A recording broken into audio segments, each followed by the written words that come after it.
Hello everyone, welcome to the Edu Topper. Friends देखिए, आज इस सेशन में हम लोग 70 बीपीएससी पीटी 2024 के लिए अभी जो रिसेंटली बीपीएससी के द्वारा जो एग्ज़ाम कंडक्ट करवाया गया है 2024 में, उसका ऑलरेडी मैंने आपको 2 पेपर कराया हुआ है। 2 एग्ज़ाम का मैंने पेपर करा दिया था। आज हमारा यह तीसरा एग्ज़ाम का पेपर है और बिल्कुल बीपीएससी का ये लेटेस्ट पेपर है। ये एग्ज़ाम जो है जून महीने के एंड में कंडक्ट करवाया गया था बीपीएससी के लिए। तो एक बार जितने भी 70 बीपीएससी के कैंडिडेट हैं, 70 बीपीएससी प्री 2024 जो लोग भी देने वाले हैं, वो लोग देख लीजिए कि बीपीएससी अब किस तरह का प्रश्न पूछ रहा है। खास करके जो है आपको साइंस वाला और बिहार स्पेशल का जो आपका प्रश्न है वो इम्पॉर्टेंट होने वाला है। तो एक बार सभी लोग इसको देख लीजिए। छोटा सा सेशन है बट आपके लिए इम्पॉर्टेंट है। और देखिए, मैं आपको बता दूं कि इस चैनल पर आपको बीपीएससी के लिए लगातार कंटेंट उपलब्ध करवाए जाएंगे आपके एग्ज़ाम तक। तो चैनल को सब्सक्राइब कर लीजिए और बेल आइकन को दबा लीजिए ताकि आपको रेगुलर अपडेट्स मिलते रहें। तो चलिए शुरू करते हैं हम लोग आज का सेशन। एक बार सभी लोग सेशन को लाइक कर दीजिए और जब इसको कंप्लीट देख लीजिएगा तो कम से कम एक ग्रुप में इसको ज़रूर शेयर कर दीजिएगा। चलिए स्टार्ट करते हैं हम लोग आज का सेशन। तो फ्रेंड्स, जिस प्रकार से मैंने आपको बताया है कि आज के इस सेशन में हम लोग 70 बीपीएससी प्री 2024 के लिए, देखिए बीपीएससी के द्वारा जो अभी रिसेंटली 2024 में एग्ज़ाम कंडक्ट करवाए गए हैं उसके क्वेश्चन पेपर को हम लोग यहाँ पर देखने वाले हैं। बीपीएससी का बिल्कुल ये लेटेस्ट क्वेश्चन पेपर है। जितने भी लोग 70 बीपीएससी 2024 देने वाले हैं, 70 बीपीएससी पीटी 2024 देने वाले हैं, वो सभी लोग देख लीजिए। बड़ा इंपॉर्टेंट सेशन है। और देखिए 2024 में बीपीएससी किस तरह का प्रश्न पूछ रहा है इसका आपको आइडिया लगेगा। और साथ ही साथ फ्रेंड्स, आपको कुछ नए प्रश्न भी हो सकते हैं यहाँ पर देखने को मिलेंगे। चलिए स्टार्ट करते हैं। थोड़ा सा मैं जूम कर रहा हूँ ताकि आपको प्रश्न और स्पष्ट रूप से दिखाई दे। पहला प्रश्न सब लोग पढ़िए। देखिए, साइंस का क्वेश्चन है कि मूली किसका उदाहरण है। बताइए, मूली जो है यह किसका उदाहरण है। तो देखिए, मूली जो है ये संशोधित जड़ का उदाहरण है। अच्छा, संशोधित जड़ के और भी उदाहरण हैं, जैसे एक तो मूली हो गया, उसके बाद गाजर और शकरकंद। कम से कम इतना आप जरूर याद रखिएगा, मूली, गाजर, शकरकंद ये संशोधित जड़ के उदाहरण हैं। अच्छा, यहाँ पर आप संशोधित तना देख रहे हैं, हो सकता है एग्जाम में पूछ लिया जाए। तो देखिए, प्याज, अदरक, आलू, प्याज, अदरक, आलू ये आपके संशोधित तने के उदाहरण हैं। तो एटलीस्ट आप इतना जरूर याद रख लीजिएगा।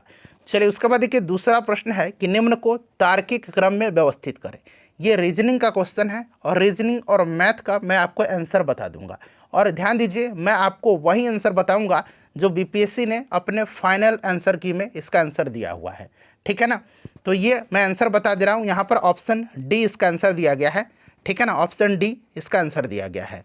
चलिए उसके बाद देखिएगा, तीसरा प्रश्न है कि भारतीय संविधान की 8वीं अनुसूची में वर्णित है। भारत की संविधान की जो 8वीं अनुसूची है उसमें क्या वर्णित है। तो देखिए फ्रेंड्स, टोटल कितनी अनुसूचियां हैं। तो टोटल 12 अनुसूचियां हैं।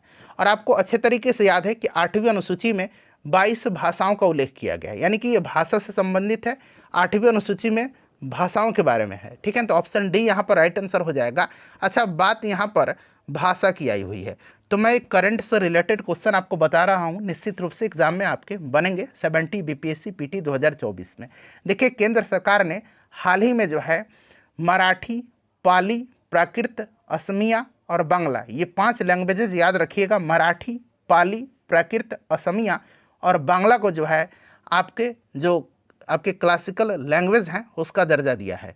ठीक है ना। तो टोटल 11 हो गई हैं ये भाषाएं, अब आपको याद रखना है। चलिए, शास्त्रीय भाषा टोटल अब 11 हो गई हैं। चलिए फ्रेंड्स, उसके बाद हम लोग अगला प्रश्न करेंगे, चौथा प्रश्न। देखिए, चौथा प्रश्न पूछा गया है कि भारत का कौन सा बंदरगाह पालघाट दर्रे द्वारा आंतरिक क्षेत्रों से जुड़ा है। इसमें से कौन सा बंदरगाह है जो पालघाट दर्रे द्वारा आंतरिक क्षेत्रों से जुड़ा है। तो ये बंदरगाह आपका कोचीन बंदरगाह है। और ये है कहाँ पर। तो फ्रेंड्स, कोचीन केरल में पड़ता है। तो ये कोचीन बंदरगाह पालघाट दर्रे द्वारा आंतरिक क्षेत्रों से जुड़ा हुआ है। चलिए उसके बाद नेक्स्ट क्वेश्चन है हमारा, यहाँ पर मैथ का क्वेश्चन दिया गया है। और फ्रेंड्स, मैं इसका आंसर आपको बता दे रहा हूँ। इसका आंसर यहाँ पर ऑप्शन डी फाइनल आंसर की में दिया गया है। चलिए नेक्स्ट क्वेश्चन है कि संघीय बजट 2022 के अनुसार वर्ष 2022-23 की अवधि में पीएम आवास योजना के तहत कितने आवास बनाए जाएंगे। तो देखिए फ्रेंड्स, ये जो आपका संघीय बजट 2022 के अनुसार 2022-23 की अवधि में पीएम आवास योजना के तहत जो है 80 लाख घर बनाए जाएंगे। ठीक है, तो थोड़ा सा ये पुराना करंट का क्वेश्चन है लेकिन पूछा गया था। चलिए उसके बाद देख लीजिए अगला प्रश्न क्या पूछा गया है। अगला प्रश्न पूछा गया है कि हिमालय की प्रथम उत्थान निम्नलिखित में से किस प्राचीन युग में हुआ था। हिमालय का प्रथम उत्थान निम्नलिखित में से किस प्राचीन युग में हुआ था। तो फ्रेंड्स ये किस युग में हुआ था, तो ये हुआ था आपका इयोसीन पीरियड में। ठीक है ना, इयोसीन पीरियड में। तो यहाँ पर देखिए इयोसीन दिया गया है, इयोसीन पीरियड में हुआ था। यहाँ मैंने अंग्रेजी में भी लिख दिया है, तो आप ध्यान रखिएगा इस तरह का प्रश्न बीपीएससी जो है पूछता है, और प्रीवियस ईयर आप उठा करके देख लीजिए इस तरह का प्रश्न पूछा भी गया है।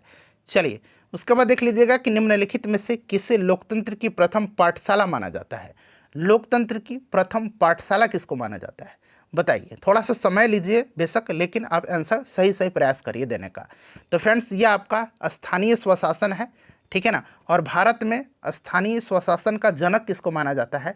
आपने पढ़ा भी है कि लॉर्ड रिपन जो है, लॉर्ड रिपन को भारत में स्थानीय स्वशासन का जनक माना जाता है। ठीक है, चलिए उसके बाद देखिए रतौंधी किस विटामिन की कमी के कारण होती है। रतौंधी जो है ये किस विटामिन की कमी के कारण होती है, तो ये विटामिन ए की कमी के कारण होती है। विटामिन ए का रासायनिक नाम रेटिनॉल होता है। ठीक है ना, और देखिए विटामिन बी की कमी से बेरी होता है। विटामिन सी की कमी से स्कर्वी होता है। विटामिन सी का रासायनिक नाम एस्कॉर्बिक एसिड होता है। विटामिन ई का रासायनिक नाम ध्यान रखिएगा टोकोफेरॉल होता है। विटामिन ई का रासायनिक नाम पूछा जाता है। ठीक है ना, तो टोकोफेरॉल विटामिन ई का रासायनिक नाम है। चलिए उसके बाद देखिएगा कि बिहार में अलग प्रांत के लिए आंदोलन जिसके परिणाम स्वरूप वर्ष 1911 में बिहार एवं उड़ीसा के नए प्रांत का निर्माण हुआ था, उसका नेतृत्व किसने किया था। ठीक है, आपको पता है कि 1912 में जो है बिहार बंगाल से अलग हुआ था और बिहार में उड़ीसा सम्मिलित था। फिर 1936 में बिहार और उड़ीसा अलग हो गए, और फिर 15 नवंबर सन 2000 को बिहार से झारखंड अलग हुआ था। तो ये पूरा जो विभाजन हुआ है ना, तो आप याद रखिएगा 1912, 1936 और 15 नवंबर सन 2000 जब झारखंड अलग हुआ था। ठीक है, तो देखिए फ्रेंड्स ये जो आपके आंदोलन हुए थे जिसके परिणाम स्वरूप बिहार एवं उड़ीसा के नए प्रांत का निर्माण हुआ था, उसका नेतृत्व किया था सच्चिदानंद सिन्हा जी ने। ठीक है ना, सच्चिदानंद सिन्हा ने किया था। चलिए उसके बाद देखिए ये आपका रीजनिंग का क्वेश्चन है। इसका आंसर मैं आपको बता दे रहा हूँ फ्रेंड्स, इसका आंसर ऑप्शन बी दिया गया है। देखिएगा कालक्रम की दृष्टि से निम्नलिखित घटनाओं से कौन अंतिम थी, यानी कि सबसे लास्ट में कौन सी घटना इसमें घटित हुई थी। तो गांधी इरविन समझौता आपको याद है ना, 5 मार्च 1931 को गांधी इरविन पैक्ट हुआ था। खिलाफत आंदोलन 1919-20 में स्टार्ट हुआ था। भगत सिंह को फांसी कब दी गई थी, तो भगत सिंह को फांसी 23 मार्च 1931 को दिया गया था। ठीक है ना, 23 मार्च 1931 में यहाँ पर लिख दे रहा हूँ। होम रूल आंदोलन जो था इसकी शुरुआत हुई थी 1916 में स्टार्ट हुआ था। ठीक है, और भारतीय राष्ट्रीय कांग्रेस का कराची अधिवेशन जो हुआ था ये आपका 29 मार्च 1931 को आयोजित हुआ था। ठीक है ना, तो सबसे लास्ट वाला कौन सा है आप देख सकते हैं, ऑप्शन ई वाला हो जाएगा ये भारतीय राष्ट्रीय कांग्रेस का कराची अधिवेशन, जिसकी अध्यक्षता जो है सरदार वल्लभ भाई पटेल ने किया था। ठीक है, चलिए उसके बाद देखिएगा ये आपका मैथ का क्वेश्चन आ गया। इसका आंसर मैं आपको बता देता हूँ, आप चाहे तो मैथ को सॉल्व भी कर सकते हैं। ठीक है ना, चलिए यहाँ पर आपका राइट आंसर क्या होगा, ऑप्शन नंबर बी दिया गया है। चलिए उसके बाद नेक्स्ट क्वेश्चन है हमारा कि 1932 में पूना पैक्ट के बाद हरिजन सेवक संघ की स्थापना हुई थी, इसके अध्यक्ष कौन थे। तो देखिए हरिजन सेवक संघ की स्थापना 1932 में महात्मा गांधी जी के द्वारा किया गया था, और इसके पहले अध्यक्ष जो थे ये घनश्याम दास बिड़ला थे। ठीक है ना, पहले अध्यक्ष कौन बने थे, संस्थापक अध्यक्ष घनश्याम दास बिड़ला बने थे। ठीक है, और यहाँ पर अमृत लाल ठक्कर दिख रहे हैं, ये सचिव बने थे। तो ये भी याद रखिएगा, यहाँ पर तो अध्यक्ष पूछ लिया है, हो सकता है सचिव पूछ ले, तो ये आप याद रखिएगा अमृत लाल ठक्कर थे। ठीक है, चलिए फ्रेंड्स उसके बाद अगला प्रश्न करेंगे हम लोग। देखिए नेक्स्ट क्वेश्चन है कि मानव तंत्र में पाचक एंजाइम जो है किसके द्वारा निर्मित नहीं होता है। देखिए नहीं पूछा गया है। देखिए पाचक एंजाइम किसके द्वारा निर्मित नहीं होता है, प्रश्न को जब भी पढ़िए थोड़ा सा ध्यानपूर्वक पढ़िए। तो देखिए पाचक एंजाइम जो है किसके द्वारा निर्मित नहीं होते हैं। तो देखिए फ्रेंड्स ये अग्नाशय जो है, अग्नाशय ध्यान रखिएगा, जो आपके अग्नाशय हैं। उसके बाद यहाँ पर आप देख लीजिए आपका पेट है और ये जो लार ग्रंथि है, ये तीनों याद रखिएगा, अग्नाशय, पेट और लार ग्रंथि, ये आपके डाइजेस्टिव एंजाइम्स जो हैं ये प्रोड्यूस करते हैं, ये निर्मित करते हैं। और यहाँ पर पूछा नहीं होता है किसके द्वारा निर्मित, तो ये लीवर के द्वारा निर्मित नहीं होता है। लीवर जो है ये क्या प्रोड्यूस करता है, तो ये बाइल जूस को, ये बाइल जूस को जो है, ये बाइल जूस को प्रोड्यूस करता है, आपको भी पता है। ठीक है, तो यहाँ पर ऑप्शन सी इसका इस प्रकार से राइट आंसर हो जाएगा, जो कि आयोग ने भी अपने फाइनल आंसर की में इसका आंसर सी दिया गया है। चलिए उसके बाद देख लीजिएगा कि भारत का प्रथम केबल आधारित रेलवे पुल किस राज्य केंद्र शासित प्रदेश में स्थित है। भारत का चूंकि ये प्रथम केबल आधारित रेलवे पुल है, तो जहाँ भी प्रथम शब्द लग जाता है प्रश्न अपने आप में इंपॉर्टेंट हो जाता है। ठीक है ना, एक तरह का एक स्टैटिक जीके का प्रश्न बन जाता है। तो देखिए भारत में प्रथम केबल आधारित रेलवे पुल जो है ये जम्मू कश्मीर में स्थित है।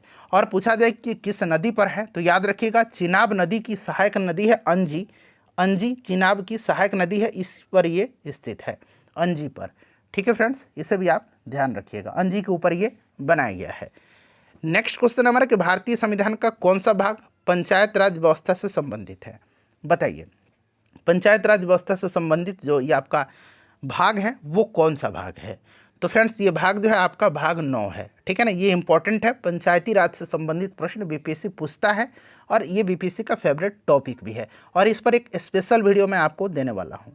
चलिए उसके बाद नेक्स्ट क्वेश्चन कर लेंगे, ये मैथ का क्वेश्चन है, देख लीजिए फ्रेंड्स। इसका आंसर मैं आपको बता दे रहा हूँ, ऑप्शन डी यहाँ पर इसका आंसर दिया गया है। अगला प्रश्न करेंगे, देखिए नेक्स्ट क्वेश्चन हमारा कि भारत के किस राज्य ने रोबोटिक मैनहोल सफाई तकनीक विकसित की है। तो देखिए अभी रोबोटिक मैनहोल सफाई टेक्निक जो है यह विकसित किया है केरल ने। ठीक है ना, केरल यहाँ पर राइट आंसर हो जाएगा।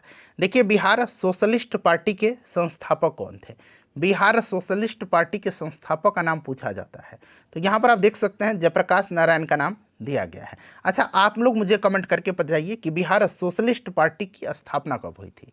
एक बिहार सोशलिस्ट पार्टी है और एक बिहार कांग्रेस सोशलिस्ट पार्टी है, दोनों का स्थापना वर्ष लिख करके आप कमेंट करिए।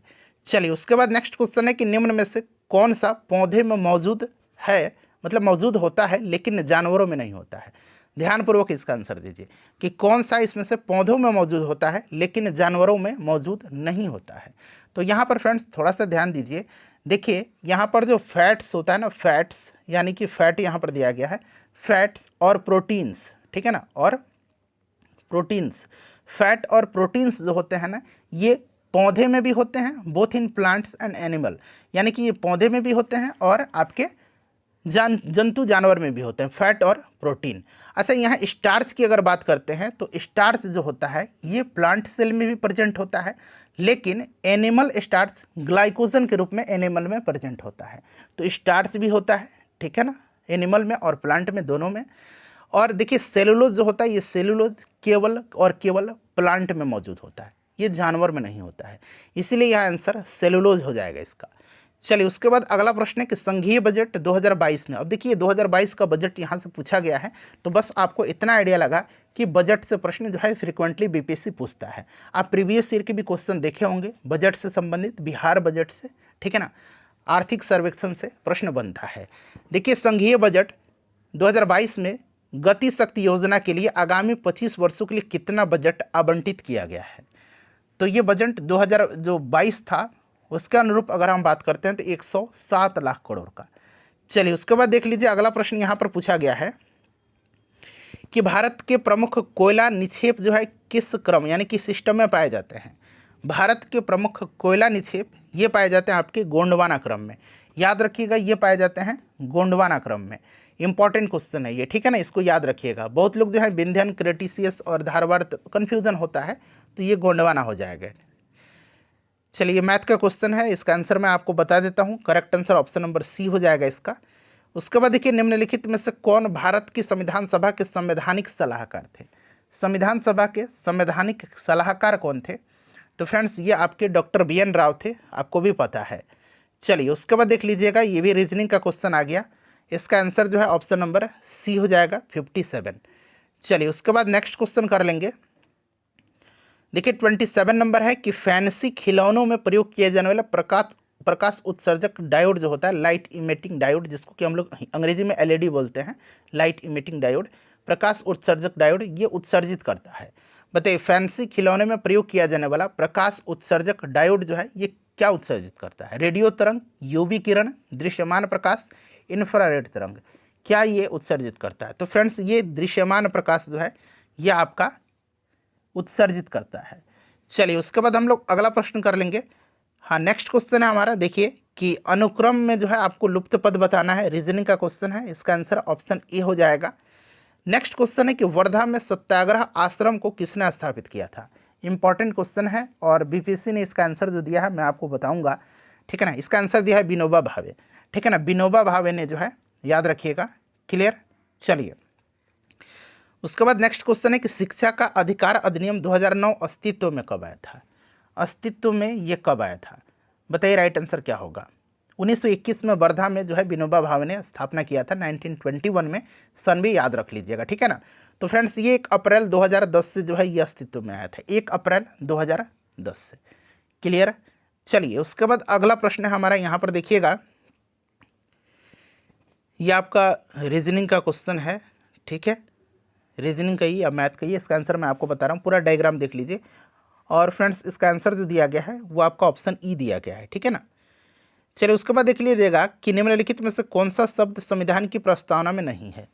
प्रस्तावना में इसमें से कौन सा शब्द नहीं है? तो देखिए बंधुत्व, व्यक्ति की गरिमा और न्याय, ये आपकी प्रस्तावना में वर्णित है, जबकि संघीय शब्द नहीं है, इसको आप ध्यान रखिए, ठीक है ना, संघीय नहीं है।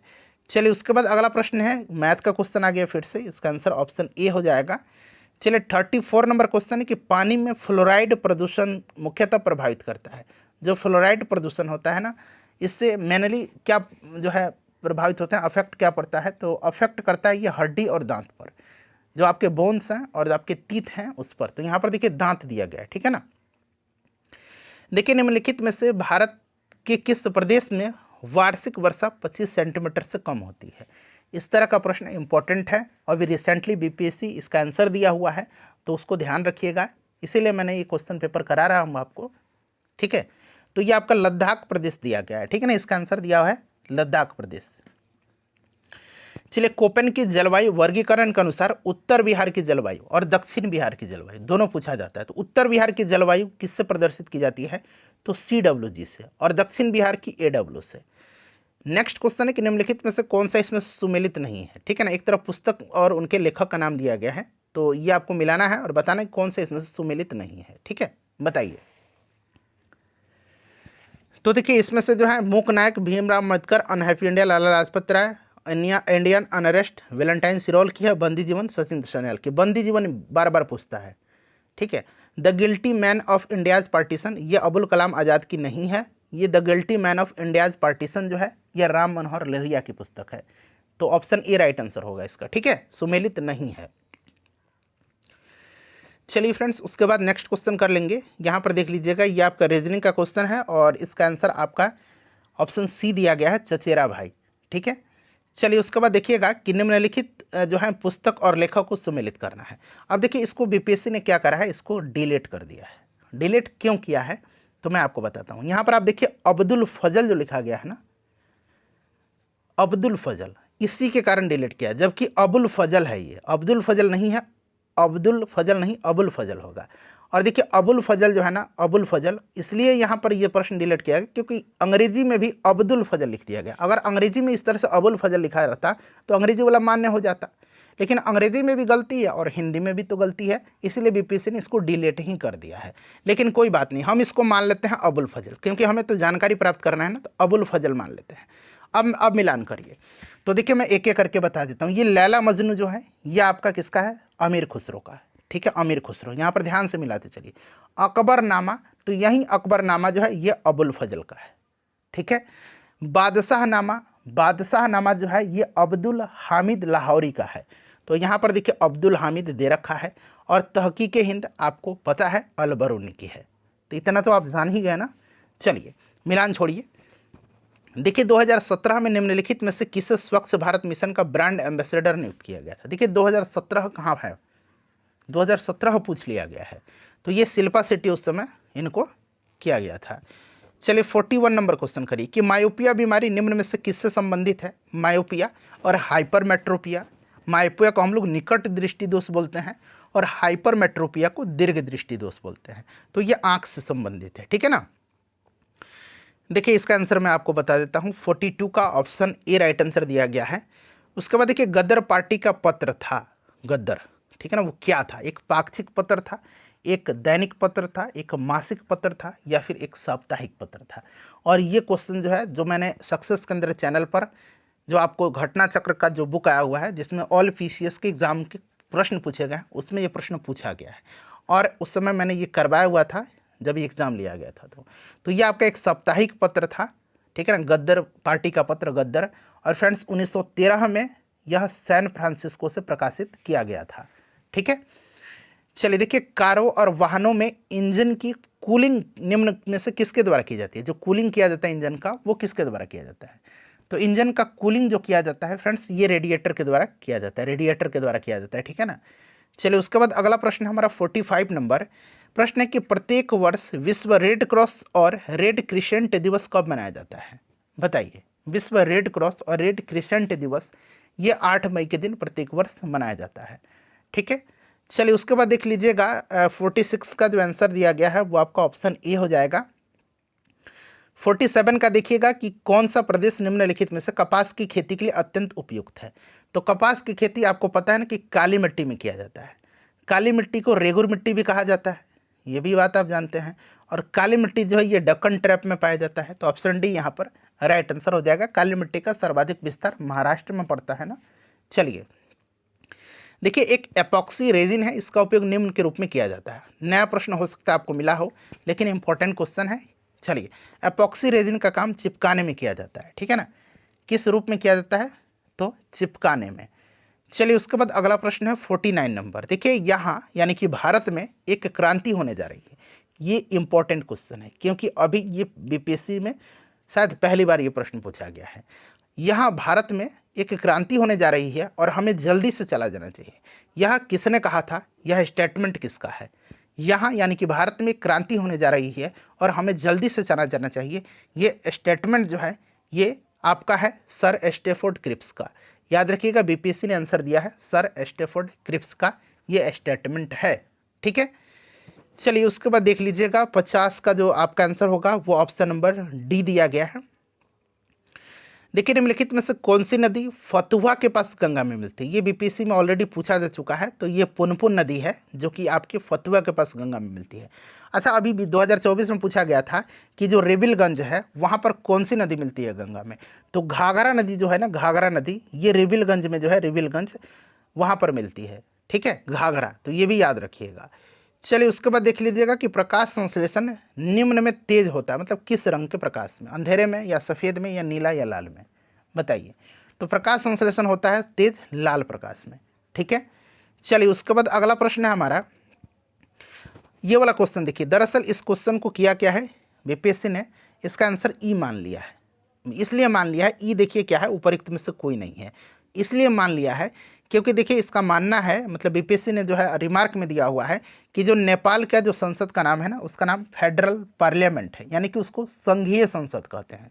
बहुत लोग राष्ट्रीय सभा भी लगाएंगे, लेकिन बीपीएससी ने स्पष्ट कर दिया है कि संघीय संसद यानी कि फेडरल पार्लियामेंट होगा, इसी कारण इसको ऑप्शन ई कर दिया है, ठीक है। तो संसद का नाम याद रखिएगा, नेपाल के संसद का नाम अब से फेडरल पार्लियामेंट, बीपीएससी के एग्जाम के लिए। चलिए उसके बाद देख लीजिएगा, यहाँ पर आपका पूछा गया है कि क्या होगा, तो रीजनिंग का क्वेश्चन है, तो ऑप्शन यहाँ पर डी राइट आंसर हो जाएगा। चलिए निम्नलिखित में से कौन सा कथन सही है? कथन पढ़िए पहले, 1 2 3 कथन दिया गया है और ये आपका ऑप्शन दिए गए हैं, ठीक है ना। ऑप्शन ई उपरोक्त में से कोई नहीं है। तो देखिए लाला लाजपत राय भारतीय राष्ट्रीय कांग्रेस के अध्यक्ष कभी भी नहीं चुने गए थे। आप बताइए कि चुने गए थे या नहीं?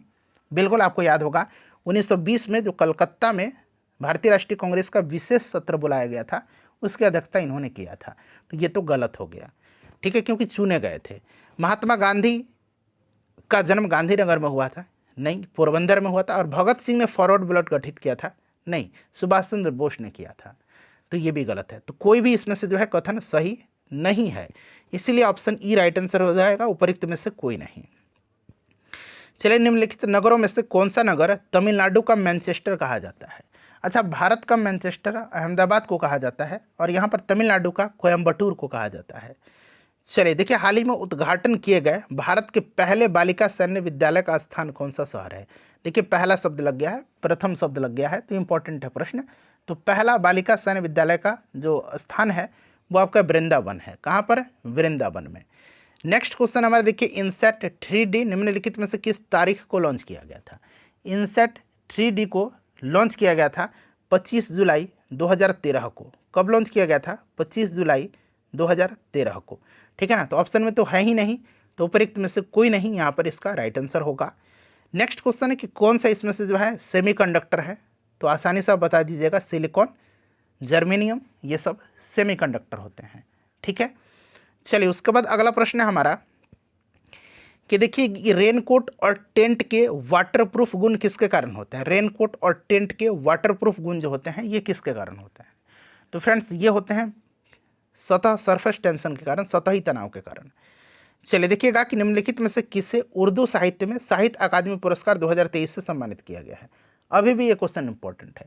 तो फ्रेंड्स ये सादिका नवाब को दिया गया है और उनके उपन्यास राजदेव की अमराई के लिए, राजदेव की अमराई के लिए, ठीक है ना, राजदेव की अमराई के लिए, अमराई के लिए, ठीक है ना, यहाँ मैं लिख भी देता हूँ, इसी उपन्यास के लिए दिया गया है। चलिए उसके बाद देखिएगा ये आपका मैथ का क्वेश्चन आ गया, 62 का ऑप्शन सी राइट आंसर हो जाएगा। चलिए उसके बाद देखिएगा कि भारत के राष्ट्रपति का कार्यालय सरकारी प्रणालियों के किस संयोजन की विशेषता नहीं है? नहीं पूछा गया है, बताइए यहाँ पर राइट आंसर क्या हो जाएगा? तो ये आपकी जो राष्ट्रपति का कार्यालय है सरकारी प्रणालियों की किस संयोजन की विशेषता नहीं है? तो अध्यक्षीय और गणतंत्रात्मक। ठीक है, इसको आप याद रख लीजिएगा। चलिए उसके बाद नेक्स्ट क्वेश्चन करेंगे। अगला प्रश्न है हमारा, देखिए निम्नलिखित में से कौन सा राष्ट्रीय राजमार्ग उत्तर प्रदेश, मध्य प्रदेश और महाराष्ट्र से गुजरता है? तो देखिए दरअसल ये जो पुराना वाला नेशनल हाईवे था, अब तो नामकरण नया किया गया है, तो यहाँ पर NH3 को आंसर माना है बीपीएससी, और इसी के अनुसार ये माना है कि ये जो NH3 है वो आपके उत्तर प्रदेश, मध्य प्रदेश और महाराष्ट्र से गुजरते हैं। अब नया वाला जो NH3 है ना, वो आपको पंजाब, आपके हिमाचल और लद्दाख से होकर के गुजरता है। तो इस तरह से आप याद रखिएगा, ठीक है ना। चलिए उसके बाद देख लीजिएगा, ये 65 का यहाँ पर आंसर दे रखा है आपका ऑप्शन नंबर ए। ठीक है, देखिए निम्नलिखित में से किस नेता ने 1906 में कलकत्ता कांग्रेस अधिवेशन की अध्यक्षता किया था? ये इंपॉर्टेंट अधिवेशन था क्योंकि इसी में स्वराज शब्द का इस्तेमाल किया गया था फर्स्ट टाइम, और दादा भाई नौरोजी ने किया था। ठीक है ना, तो यहाँ पर देखिए दादा भाई नौरोजी का नाम तो दिया ही नहीं गया है, इसीलिए ऑप्शन में से उपयुक्त में से कोई नहीं होगा। चलिए उसके बाद देखिएगा कि मानव शरीर द्वारा पाचन में सहायता के लिए प्रयोग किया जाने वाला अम्ल कौन सा है? तो फ्रेंड्स ये अम्ल जो है ये आपको पता है कि ये अम्ल कौन सा है? तो ये आपके HCl है, यानी कि हाइड्रोक्लोरिक अम्ल है। ठीक है, चलिए उसके बाद नेक्स्ट क्वेश्चन करेंगे। देखिएगा कि हाँ मैथ का क्वेश्चन आ गया है, ये 68 का करेक्ट आंसर ऑप्शन बी दिया गया है। चलिए उसके बाद देख लीजिए, अगला प्रश्न पूछा गया, क्रिकेट एशिया कप 2023 का मेजबान कौन सा देश था? तो 2023 में जो एशिया कप हुआ था उसकी मेजबानी श्रीलंका और पाकिस्तान ने संयुक्त रूप से किया था। अच्छा, अभी रिसेंटली जो है 2024 में महिला T20 वर्ल्ड कप का आयोजन चल रहा है और ये आयोजन UAE कर रहा है, याद रखिएगा। ठीक है, चलिए उसके बाद देखिए, वह प्रक्रिया जिसमें ऑक्सीजन को हटाया जाता है उसको क्या कहते हैं? तो जिसमें ऑक्सीजन को हटाया जाता है उसको अवकरण कहा जाता है। सिंपल सा क्वेश्चन है। देखिएगा कि न्यायिक पुनरावलोकन का आंशिक निरस्तीकरण सिद्धांत भारतीय संविधान के किस अनुच्छेद से संबंधित है? न्यायिक पुनरावलोकन, इसको अमेरिका से लिया गया है और इसके आंशिक निरस्तीकरण सिद्धांत भारतीय संविधान के आर्टिकल 13 में है।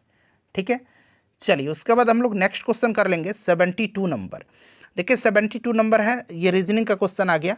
इसका आंसर आपका दिया गया ऑप्शन नंबर डी, 5 किलोमीटर। ठीक है, चलिए निम्नलिखित राज्यों में से किस राज्य में भूमि जोत के आकार सबसे कम पाए जाते हैं? ये क्वेश्चन इंपॉर्टेंट हो गया है क्योंकि देखिए बीपीएससी ने जो आंकड़ा दिया हुआ है ना रिमार्क में अपने, वो दिया है बिहार के लिए 0.39 हेक्टेयर। ठीक है ना, तो सबसे कम बिहार में ही है इसमें से ऑप्शन में भूमि जोत की आकार, और ये आंकड़ा आप याद रखिएगा 0.39 हेक्टेयर। ठीक है ना, भूमि जोत के आकार सबसे कम है बिहार में, ऑप्शन में ये बिहार होगा। चलिए इसका आंसर मैं बता देता हूँ, 74 का आपका ऑप्शन सी हो जाएगा। और देखिए 75 जो है सैरोलॉजी निम्न में से किसका अध्ययन है? तो सैरोलॉजी किसका अध्ययन है? तो ये छिपकलियों का अध्ययन। ठीक है ना, छिपकलियों का अध्ययन सैरोलॉजी कहलाता है। देखिए बीपीएससी हेड टीचर का क्वेश्चन था और 75 प्रश्न इसमें जो है आपके normal GK, GS, reasoning, math, science, current के होते हैं। और यहाँ से पार्ट 2 में आप देखेंगे 75 क्वेश्चन जो थे वो आपके सब्जेक्ट से रिलेटेड थे, जैसे कि आप CDPO हो गया, मतलब CDP हो गया, चाइल्ड डेवलपमेंट। ठीक है ना, टीचिंग एप्टीट्यूड वाला क्वेश्चन होता है। तो ये सेशन यूज़फुल रहा है, ठीक है ना। इसको लाइक कर दीजिए फ्रेंड्स और इसको शेयर कर दीजिए।